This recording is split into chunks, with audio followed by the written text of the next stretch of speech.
Tous les soirs, je mange devant la Tour Eiffel. Je m'endors avec la Tour Eiffel, je dîne avec la Tour Eiffel. La classe. Ah, this is the dream. I dig it blues. Même I dig it. pas I dig it blues. mort. Non, rien de rien. Non, je ne regrette rien. J'aime bien celle-là. Même pas mort.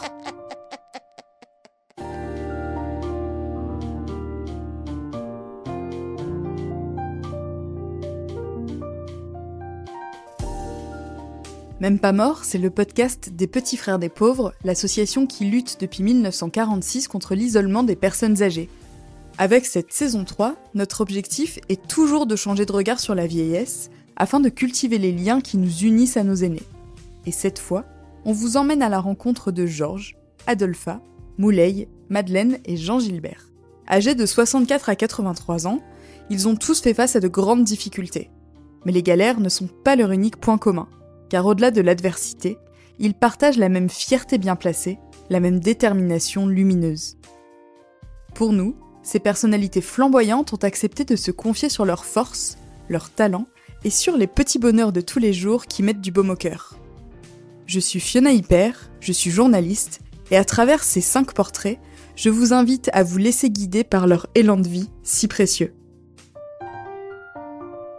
Alors, je me présente, je m'appelle Moulay, j'ai 64 ans, et je suis un homme heureux. Moulay a le sourire facile et la voix qui porte. Lorsqu'il se balade dans les couloirs du siège des Petits Frères des Pauvres, il serre des mains, passe une tête dans un bureau pour saluer une connaissance. Le bonjour, comme le respect, sont primordiaux pour lui. À le voir comme ça, on peut penser qu'il a toujours été aussi à l'aise avec les autres. Pourtant, cette confiance en lui n'est pas innée. Il dit lui-même que pendant longtemps, il s'est réfugié dans une carapace.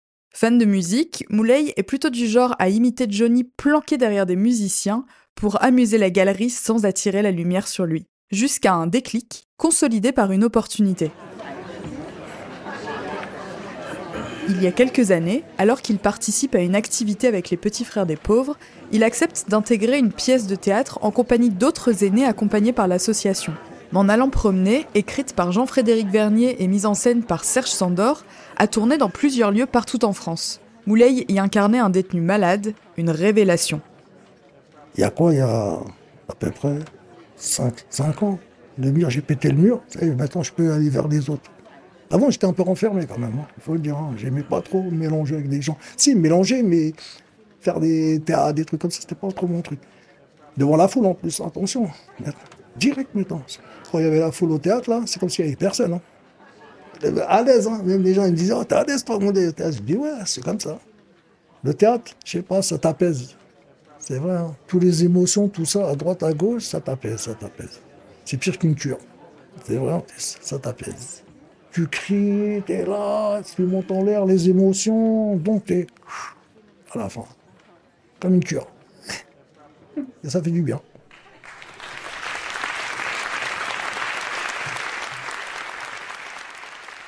Il y a un truc qui est mal. Voilà, c'est mal. Tu vas pas rester toujours dans le mal. Il faut... c'est passé, ça y est. Oh là là, c'est dur, je sais, mais qu'est-ce que tu veux? Allez, remonte la pente un peu, ça y est. C'est pour ça, moi, je préfère rigoler. Il n'y a pas meilleur, il n'y a pas meilleur. Le sourire, tu rigoles, il n'y a pas meilleur. Même si t'es dans le besoin comme ça, je rigole. Je me laisse pas traîner, vous savez, un paillasson. Non, non, non, non, non, non, non, j'attaque direct, moi. Je fais mes papiers, je fais mes trucs, les demandes de logement, je fais tout ce qui est en règle. Quand j'ai besoin de quelqu'un qui m'aide, je vais aller le voir. Mais si je peux le faire tout seul, je le fais tout seul. Et je rentre pas, moi, dans la galère. Après, vous savez, dès qu'on y est, on met un pied. Remonter la pente, ça, il sait faire. Il y a quelques années, suite à ce qu'il qualifie de petits moments de galère, Moulay se tourne vers les Petits Frères des Pauvres pour l'aider à trouver un logement. Il passe 2 ans à l'hôtel avant d'accéder à un appartement de l'association dans le 10e arrondissement de Paris.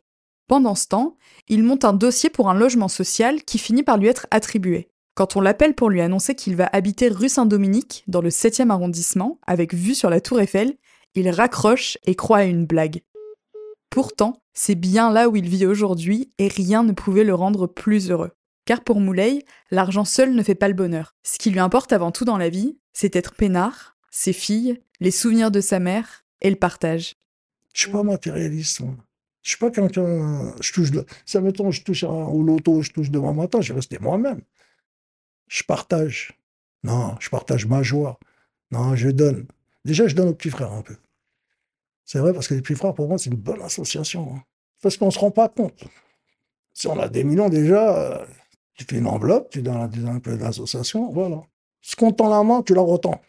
C'est comme ma devise à moi. On te tend la main, tu retends l'autre main.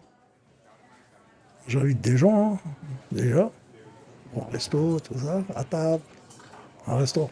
Pas un restaurant de riche, un restaurant modeste.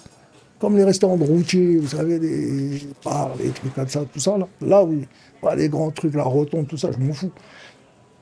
Une table avec des amis, et voilà, quoi. Une petite enveloppe pour chaque ami. C'est tout. Je ferai pas des envieux. Il ne faut pas trop garder non plus, hein. C'est vrai, hein. Parce que moi, ma devise à moi, c'est que, bien sûr qu'il faut laisser un peu d'argent, au cas où, mais pas trop non plus.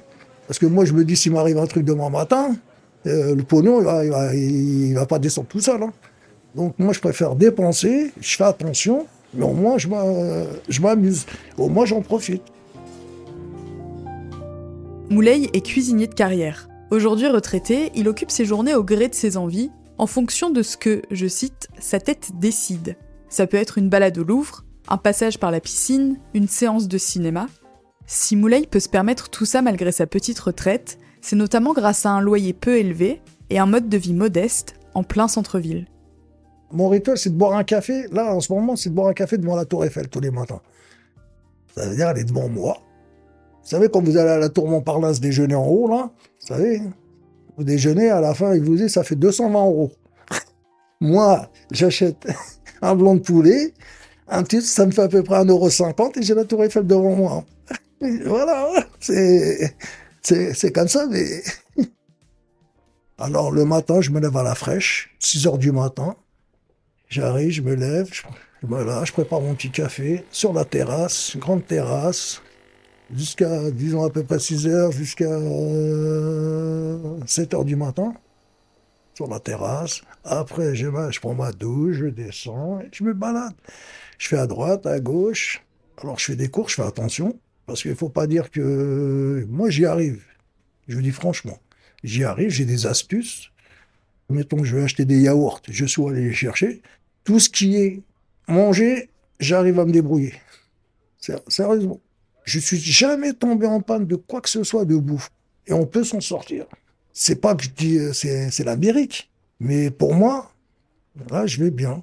Né dans une fratrie de 9 enfants, Moulay a perdu sa mère jeune et a été élevé par l'une de ses sœurs, aujourd'hui décédée elle aussi. Petit, quand toute la clique prenait trop de place à son goût, il quittait les lieux pour dormir dehors, prêt à tout pour avoir un espace à lui. La débrouille a toujours fait partie de lui. Ouais, j'ai dormi 2 jours sur un banc. C'était l'été, heureusement. Sérieux. J'avais 32 ans. Ouais. Ouais, 32 ans. Et je suis parti de la maison et tout, tu sais. Quoi, je galérais, quoi. Et je dis non, il faut que je me sorte tout seul, moi. Donc j'ai commencé à faire mes trucs. Je suis parti de chez moi et je me suis durci. C'est ça, c'est dehors qui m'a appris à durcir. Depuis tout petit, je suis dehors, moi. Parce que quand on était jeune, la famille, ça faisait trop. 9 personnes. Ça courait, moi, ça me prenait la tête, hein. Je suis parti. Ah oui, je suis parti. Alors on disait, tu vas où? Je reviens. Je revenais pas, j'allais dormir sur un banc. J'ai pris, moi, comment dire, j'ai pris une carapace, on va dire. La rue, je la connais bien. Je sais ce que c'est, parce que déjà, 12 ans, je dormais. Mais attention, un banc en bas de chez moi. Bon, en vrai, ça m'est arrivé 2 fois. J'ai fait aménager une cave à moi, quand j'avais 16, 17 ans, ouais. J'ai tout sorti, j'ai mis un canapé là-dedans, genre canapé, c'était même pas un canapé, c'était un genre d'un matelas, tout ça, là.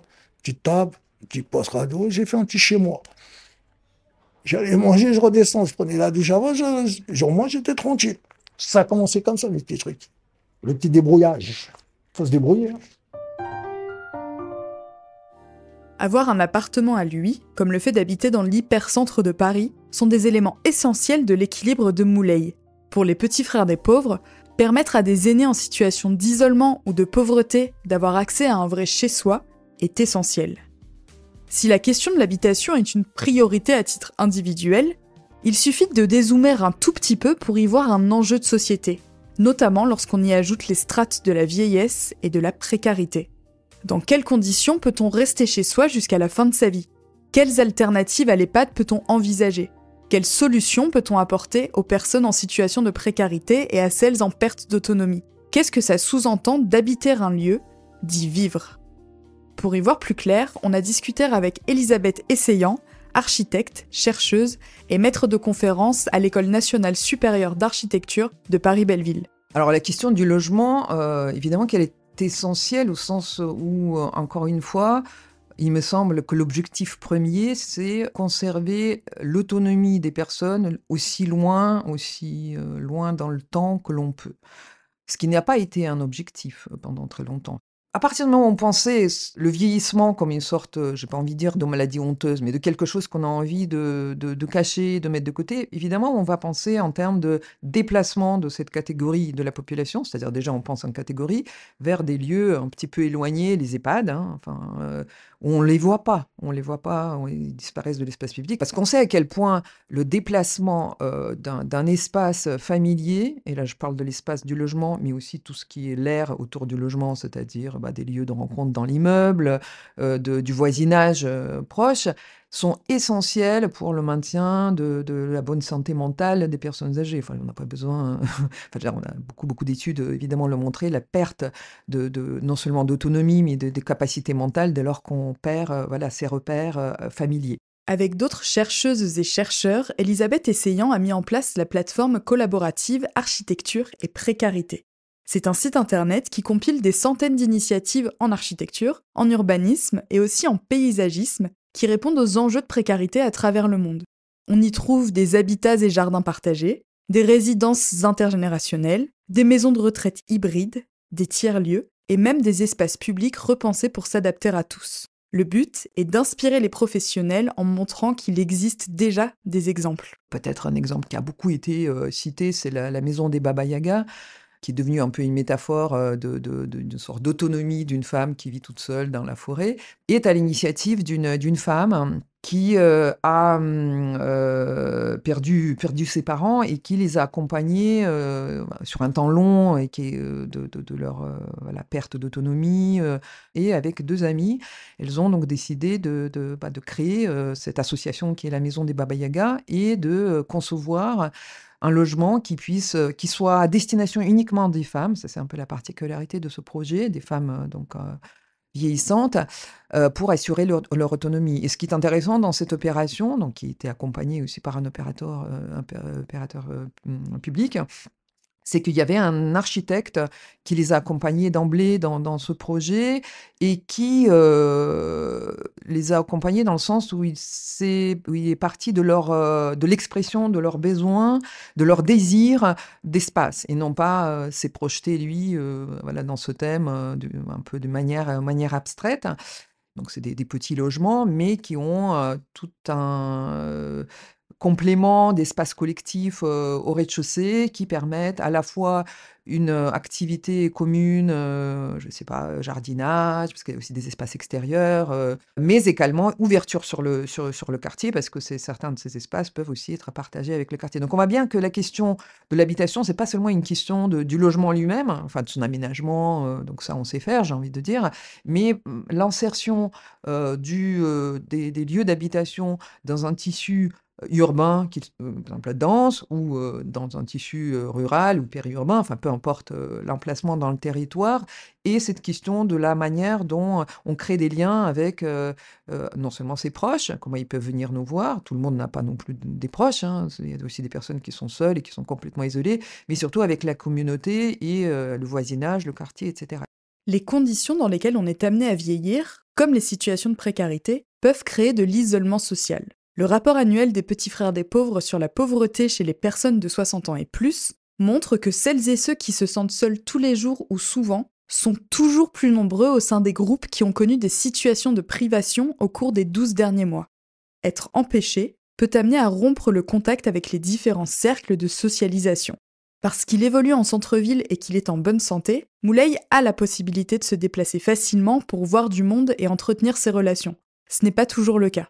Pour Elisabeth Essayant, la manière de penser les espaces publics module le rapport aux autres. Elle nous parle du concept des villes fonctionnalistes, créatrices de précarité. C'est-à-dire qu'on est encore héritier, je pense, de cette pensée de la ville fonctionnaliste. On vit dans une ville qui a été beaucoup fabriquée par cette période où on a privilégié le mouvement, je veux dire la rapidité, le mouvement, le corps sain, le corps normé, et non pas penser plutôt aux liens qui font société et qui font que l'espace public, sans même parler du logement, l'espace public est pensé comme un espace partagé où tout le monde a la possibilité de se rencontrer et de le vivre de manière apaisée. Si on parle concrètement des personnes âgées, mais pas seulement des personnes âgées, j'ai envie de dire de toutes les personnes vulnérables ou précaires ou vulnérabilisées, je préfère dire et précarisées parce qu'on n'est pas d'emblée vulnérable et précaire.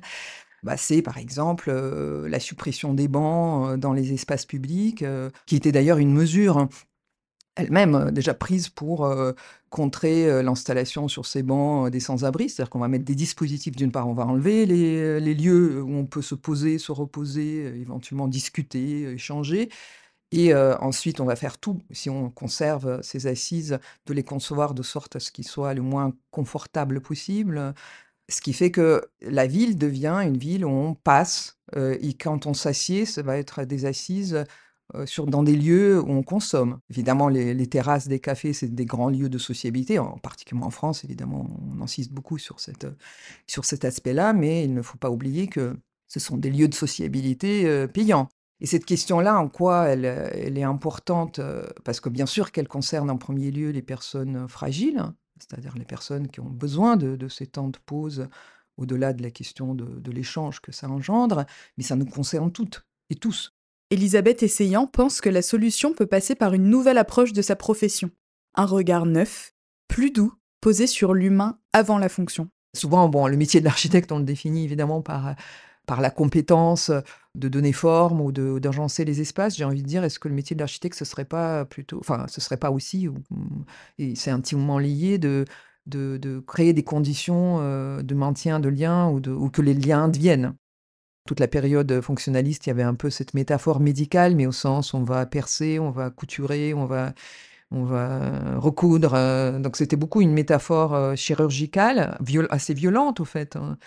Est-ce qu'on peut avoir d'autres métaphores qui soient plutôt sur un geste, un échange, prendre la main, ça fait sens, ça fait sens. Et ça se traduit en architecture, par exemple, le retour de l'architecture en terre, l'usage de la paille, par exemple. C'est-à-dire là où partout, au fond, la trace de la main, de l'outil, et là, et cette question du faire, elle va beaucoup avec la question du soin. C'est-à-dire, si on prend soin de son logement, et c'est pour ça que je reviens sur cette question du logement, le logement confortable, on sait faire, mais le logement dont on prend soin, ça veut dire quoi? Est-ce que c'est forcément un logement neuf? Non, c'est aussi un logement dans l'ancien, mais on le prend soin parce qu'on est attaché à quelque chose. Et si on est attaché, c'est parce qu'il y a c'est pas que son intérieur, c'est parce qu'il y a quelque chose de l'ordre de la mémoire aussi collective ou de voisinage, de communauté qui se joue là. Donc c'est pas que l'objet, quoi. C'est pas que l'objet technique ou confortable qui est en jeu.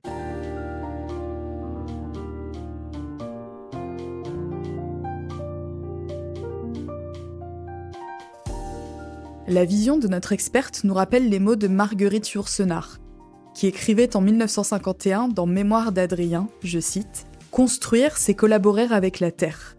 C'est poser une part de l'homme sur un paysage qui restera modifié à jamais.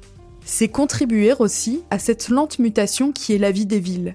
J'ai beaucoup reconstruit. C'est collaborer avec le temps sous son aspect de passé, en saisir ou en modifier l'esprit, lui servir de relais vers un plus long avenir. » Bâtisseurs de nos villes et de nos vies, les architectes et urbanistes sont des créateurs exécutants qui répondent à des appels à projets. En d'autres termes, les collectivités, l'État ou encore des organismes publics et privés leur passent commande. C'est donc entre leurs mains, à eux, les décideurs, que doit se poser la première pierre d'une société plus inclusive, notamment pour les personnes âgées. C'est dans leur cahier des charges que doit s'écrire la possibilité de villes et de campagnes où le tissu de la précarité ne trouve pas d'attache. Même pas mort est un podcast proposé par les Petits Frères des Pauvres. J'ai écrit et enregistré cet épisode. Lucie Lossel l'a réalisé et Audiotactique en a composé la musique. Si vous avez aimé ce podcast, n'hésitez pas à le partager, à le noter 5 étoiles sur les plateformes et surtout à en parler autour de vous.